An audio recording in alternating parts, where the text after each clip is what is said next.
क्या आप कंफ्यूज हैं कि D2C स्ट्रैटेजी आपके बिजनेस के लिए सही है या नहीं? आइए देखते हैं किन इंडस्ट्रीज और किन बिजनेसेस के लिए ये एकदम सही स्ट्रैटेजी है। पहली है एक्सपोर्ट ओरिएंटेड यूनिट्स। ये ऐसी यूनिट्स होती हैं जो अभी तक सिर्फ एक्सपोर्ट्स के लिए माल बना रही थी। अब उनके पास यहाँ पे दो तरीके हैं जिस तरीके से वो डायरेक्ट टू कंज्यूमर अपने आप को लेके जा सकते हैं। पहला, जहाँ पे उनके पास ऑलरेडी एक एक्सपोर्ट सरप्लस होता है।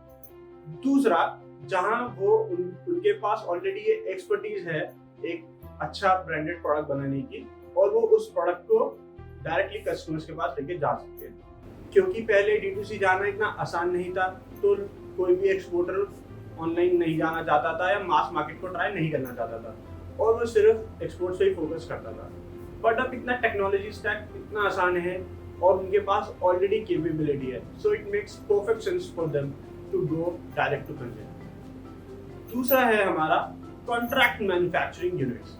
ये वो यूनिट्स हैं जो ऑलरेडी प्रोडक्ट मैन्युफैक्चर करती हैं इंडिया में दूसरे ब्रांड्स के लिए या दूसरी इंडस्ट्रीज के लिए। उनके पास ऑलरेडी ये एक्सपीरियंस है, सप्लाई चेन पता है कि एक प्रोडक्ट को कैसे बनाते हैं और कैसे आगे सेल करते हैं।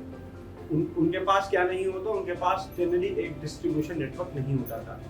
तो डायरेक्ट टू कंज्यूमर जाना उनके लिए भी एक वंडरफुल अपॉर्चुनिटी है जिसको उन्हें कैश करना चाहिए और वह ऑनलाइन जा सकते हैं। Again it's a very easy to now go direct to consumer. You already know कैसा ब्रांड होना चाहिए, क्या ब्रांड एस्थेटिक्स होने चाहिए। इसलिए उनको जल्द से जल्द इस डायरेक्ट टू कंज्यूमर मार्केट में जो एक उतार आया है, लोग इतने ज़्यादा एंशियस है उसको जाने के लिए, उनको फोमो पे जाना चाहिए और अपने क्वालिटी प्रोडक्ट्स, क्वालिटी ब्रांड्स को लॉन्च करना चाहिए। तीसरा है जिनके हैं बड़े डिस्ट्रीब्यूशन नेटवर्क। ये एक ऐसे CNF एजेंट्स हैं या डिस्ट्रीब्यूटर्स हैं जो अभी वॉल्यूम्स का माल बेचते हैं।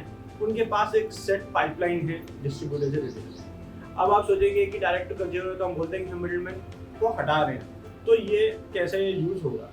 Well, I am not saying to go by this model, but I am saying is they know कि उनकी मार्केट में क्या चलता है, किस सीजन में क्या चलता है। They already have that brand knowledge, that industry knowledge, regional specific knowledge, which can be very vital to create a separate brand for them and they can go online with that.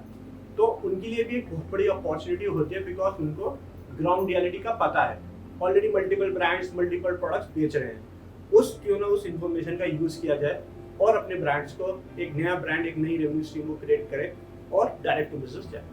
अब fourth है ऐसे निश business जिसकी already market में demand है, पर market places या बड़े जायंट्स उन चीज़ों के बारे में ज़्यादा सोचते नहीं, ज़्यादा करते नहीं। For example industrial safety and industrial tool. यहाँ पे हमारे पास एक जाने माने प्लेयर हैं safetyonline.com। They already are selling fire safety, road safety and multiple safety products directly to the customer. This is the ideal example जहाँ पे आप एक निश सेगमेंट को लेके सक्सेस पा सकते हो। दूसरा एक एग्जाम्पल है किड्स पार्टी साइट का, the nesty.in। Again, if you go to the nesty.in, you will feel wonderful experience how kids parties can be planned for 0 to 3 year segment।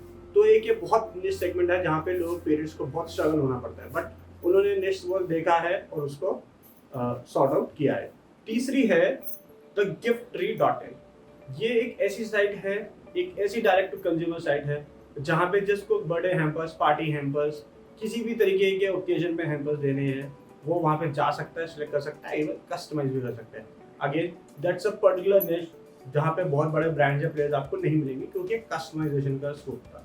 तो ये भी एक क्लासिक एग्जांपल है जहाँ पे आप अगर वैल्यूएशन चेंज ना करो और आप सीधे फंडामेंटल बिजनेस पे ध्यान दो, तो आप एक अच्छी direct to business, direct to consumer site बना सकते हैं। फिफ्थ है हमारे लोकलाइज्ड एरिया बिजनेसेस। इसके साथ ही मेरे को एक फेवरेट रेस फिल्म का एक डायलॉग याद आता है, कोई धंधा छोटा नहीं होता, धंधे से बड़ा कोई धर्म नहीं होता।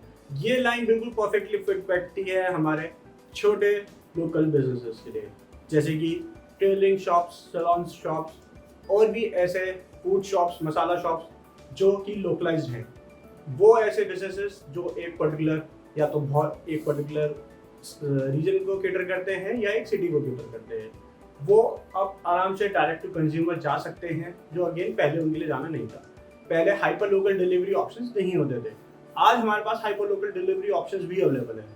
तो जो छोटे बिजनेसेस सोचते हैं कि कभी वो डायरेक्ट टू कंज्यूमर नहीं हो सकते, वो भी अब हो सकते हैं, और वो अपनी रीजन को केटर करें तो वो भी अच्छी ग्रोथ, अच्छी सेल्स वॉल्यूम ला सकते हैं।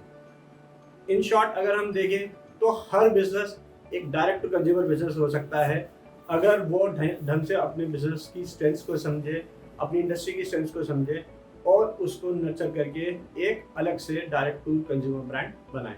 थोड़ा सा शिफ्ट, थोड़ा सा फोकस करना पड़ेगा और हर बिजनेस एक डायरेक्ट टू कंज्यूमर बिजनेस में कन्वर्ट हो सकता है। Do share and subscribe the channel and stay tuned for future videos.